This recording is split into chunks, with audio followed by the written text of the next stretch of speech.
President Biden meeting with a bipartisan group of lawmakers this week to talk about his infrastructure plan. Joining us now, Senator Shelley Capito. She's the ranking member of the Environment and Public Works Committee, which oversees infrastructure. And Senator, we've had representatives from both sides of the aisle on talking about this. So just to cut to the chase, what would you like to do in terms of infrastructure, and how much would you like to spend doing it? Well, what I'd like to do is get back to what I consider the regular definition of infrastructure in terms of job creation. So that's roads, bridges, ports, airports, including broadband into that, water infrastructure. And we've already made sort of our first step there in a bipartisan way through our committee. We have a bill on water and wastewater infrastructure. It's about $30 billion over 5 years, and it works on some of the things that are aspirational in President Biden's plan. So I think the best way for us to do this is hit the sweet spot of where we agree. And I think we can agree on a lot of the measures moving forward. How much, I would say probably into the $600 or $800 billion, but we haven't put all of that together yet. But I think that if we're going to do this together, which we want to do and is our desire, we've got to find those areas and take away the extra infrastructure areas that the president's put into his bill, like home health aides and school building and all of these kinds of things. Because the other side of it is trying to pay for it with what we've already spent on the last couple of stimulus bills. So it would seem that you'd want to be somewhat frugal about what you would include. You'd want to get it done, obviously, what you just talked about, but you really don't want to raise taxes a lot with the economy in the position that it's in right now. So what would you do to pay for your $600 to $800 billion? Would you do usage? Do you think corporate taxes should go up? Maybe not to 28, but maybe Manchin talks about 25. Would you compromise there? Would that get your vote?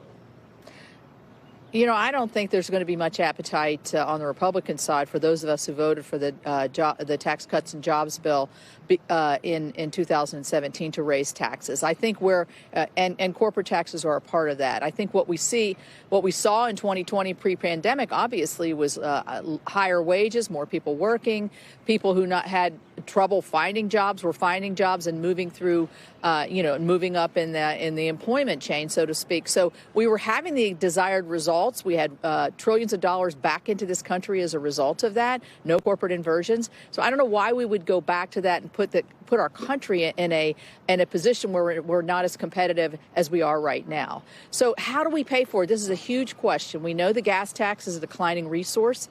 We're going to be looking at that actually in a hearing today. We're going to look at vehicle miles travel as a possibility when you look at fleets or when you look at electric vehicles. We're going to look at assessing electric vehicles for road usage, even though they don't pay into the gas tax. I think there's probably some coronavirus dollars that are going to be left unspent or very difficult to spend. I think we should start cobbling that together.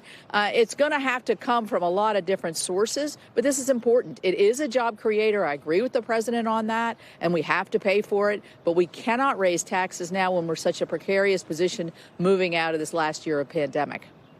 I mean, do you see any hope at this point of movement on either side? The president, we know that there are people that feel very strongly about the new Green Deal, or at least components of it, and there have been editorials written that this is very close to, or at least incorporates a lot of new Green Deal type thinking. So no, Republicans aren't going to go for that, and therefore you're going to need to do it through reconciliation, and then you're going to need to satisfy, the most important man in the country, Joe Manchin, at this point. How's it going to finally play out? Is it going to be a reconciliation bill?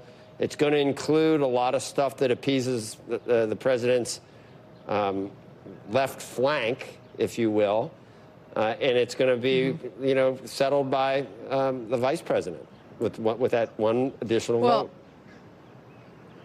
I mean, I wouldn't be being fully forthright here if I didn't say that's my concern, that it is going to be a sort of march of folks going to the White House and we doing bipartisan work in our committees. And in the end, it becomes a partisan instrument. Where I think we could really score some wins here for the country is if we take the portions that we know we agree on and we move those through our committees like we're doing right now. Today we'll be working on the surface transportation part, and we make it robust. We incorporate aspects of climate change like we did in our last highway bill in terms of electric vehicles, resiliencies of materials, things that can withstand weather events. Those are areas that I think we have tremendous bipartisan agreement on. Let's pull that together. And if there are other things that they want to do, they being the Democrats or the president want to do in a more dramatic fashion that can't attract at least 10 Republicans, that's, I think, their reconciliation vehicle. And that's what I would use to raise your taxes if that's what they want to do, or to incorporate some more of the things that I don't happen to agree with, some more of the Green Deal issues or some more of the social infrastructure issues. So I think that we can find this because, it's spring here at the Capitol. So spring's eternal. Yeah, I know. Optimism springs eternal. Senator, question on just a different subject that's in the news this morning. 700 companies and CEOs have now published a letter in the New York Times and the Washington Post today, effectively condemning the idea of some of these voting bills that are being circulated in now 47 different states, including West Virginia, around potentially limiting voting, calling for making voting more accessible. Mitch McConnell has criticized CEOs for using their voice on this issue. Do you believe CEOs should be speaking out? Oh, I think CEOs should speak out on anything they want. I mean, it's freedom of speech, and they obviously have big voices. So I don't have an objection to that. What I do have an objection to is the sensationalizing of the Georgia law and other states where, you're basically trying to codify what worked during the pandemic and then trying to move forward. My understanding is they increased the number of early voting days. They increase the lock boxes. There's a lot in there, I think, that has been misconstrued and misrepresented. I'm a function of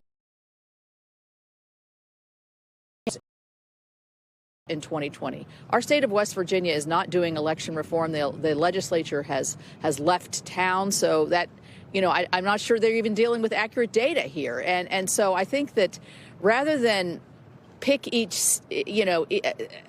pick things out that are going to be construed as limiting voting, let's look where we're opening up voting.